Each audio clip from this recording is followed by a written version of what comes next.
All right, so I just wanted to give you guys a bit of update on how I've been using the Kemper player since the last video.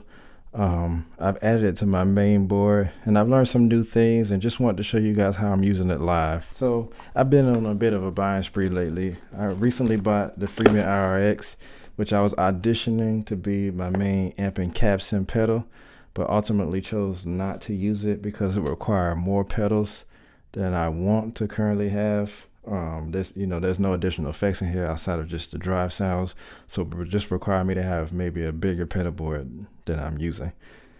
So, and also just finding the cleans don't sound as good as I would like. As a 90% clean player, it's kind of integral to my sound that the cleans sound, very dynamic, and just more full.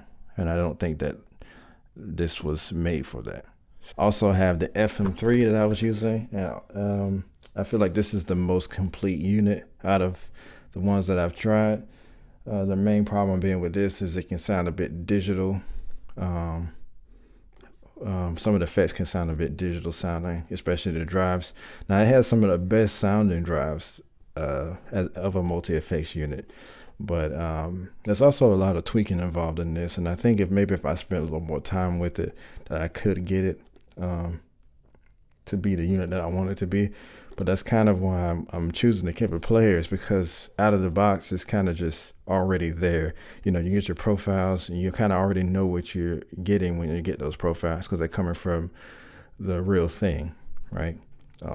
So yeah, let's get started into the pedal board setup. So I'm going into the Clear Comp, which is a compressor by DSM, and then from there we're going to the Duelist, which is my favorite dual overdrive pedal, and then we're going to the Kemper player, which is handling the amp and the cab sim sounds, and also other various effects that we'll get into. All right, so the clean sound, again, the compressor's always on, and then the profile that I'm using is a Kingsley Deluxe 30 with a 412 Celestion V30 IR, and it sounds like this.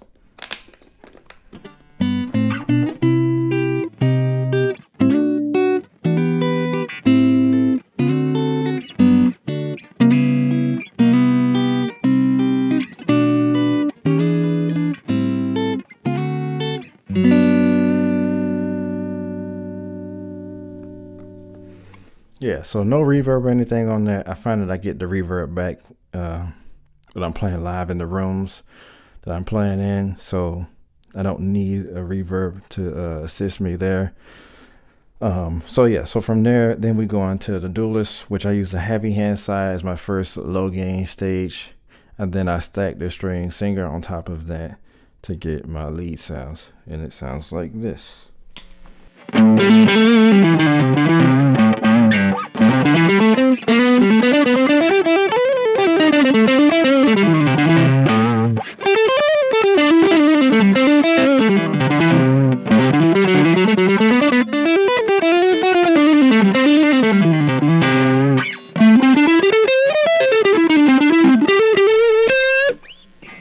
Yeah, so that's that side. Oh, well, let's do it on the bridge pickup as well, so you can just hear that.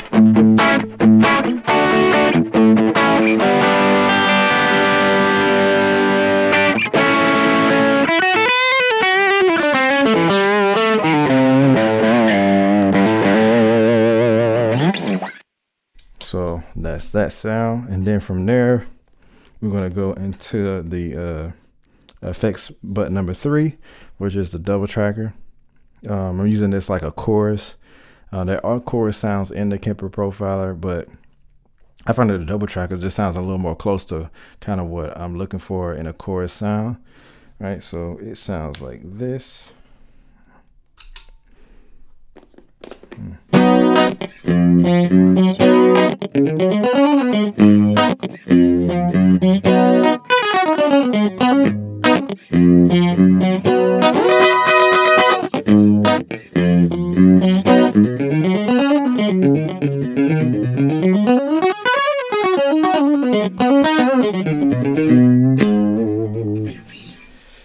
Right, so that's the chorus sound. And then button number 2 is my delay sound. It's a slapback delay setting. And I just use that kind of for, you know, some Motown to bluesy to country stuff. And it sounds like this.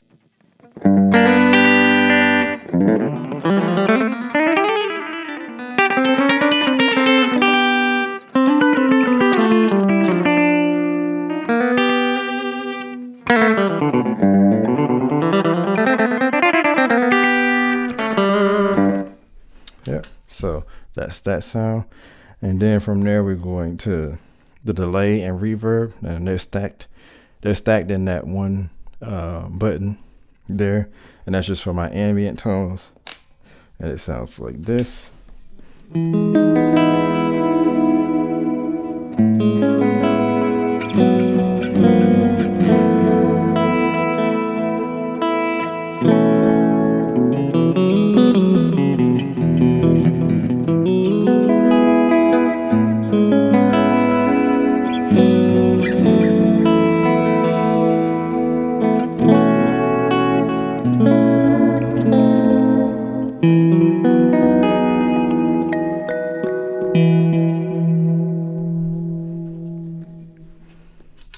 Yeah, so that's that. And then over here on the right hand side of the screen, we have a dual switch, which I'm using to activate the tuner, which is also serves as a mute. And then the top portion is a freeze that I'm using in combination with this delay and reverb setting that I have. So that sounds like this.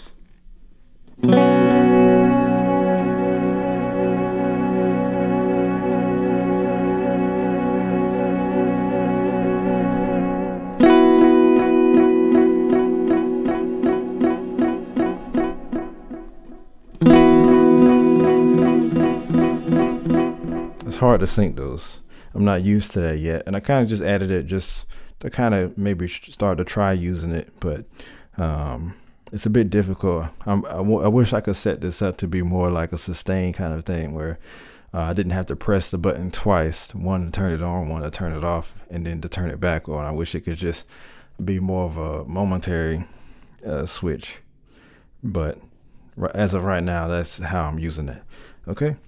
So yeah, so that is my full setup now. There are other rigs in here that I could use, but again, I'm focusing mainly on trying to be as fast as possible and have the sounds that I use on a normal basis. Now, when I do go to rig number 2, I do have additional effects that I use, like wah, tremolo, and rotary sounds that I can get to via, you know, pressing it on the top here. But those are not the sounds that I use on a daily basis, so that's why they've been delegated there. When Kemper finally unlocks the combo switching, which you can press 2 buttons at the same time to achieve another function, I will set these up to where I can go to different rigs to access via different effects. But as of now, this is just kind of how the unit is. All right, so I'm just going to show you now how to assign more than one effect to one switch. So basically what you're going to do is you're going to go in the app and you're going to change the 3 buttons to effect button, and you have 4 of those. So in mine, I have under effect button 1 and 2 on the first 2 switches. So let's take effect 1 and let's say we want to assign it to one of the effects that we have currently in our block. Say the delay. So we're going to go to the delay. We're going to make that effects button. We're going to make that effects 1 or 2. In this case, I'm going to do 1. Then we're going to see it show up on the Kemper player, as we can see it turn green.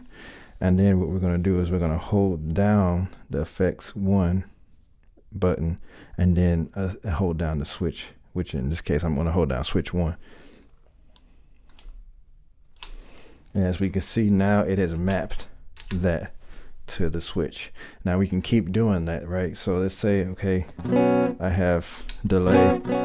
Let's say I want the rotary with that as well. So I'm going to go to rotary and I'm going to make that effects 1 as well now. And as you can see, the color changed again to blue. And now we're going to do that exact same thing. And now we're going to have rotary and delay at the same time. And so yeah, you can keep doing that to these different effects, effect button, so they can all turn on different effects that are in your block. Now you can only turn on the ones that are in your block. You can't turn on any external effects that you don't already have currently loaded. All right, so guys, if you enjoyed this video, please leave a like as I grow this channel, and hopefully we can make some more videos. All right, thanks.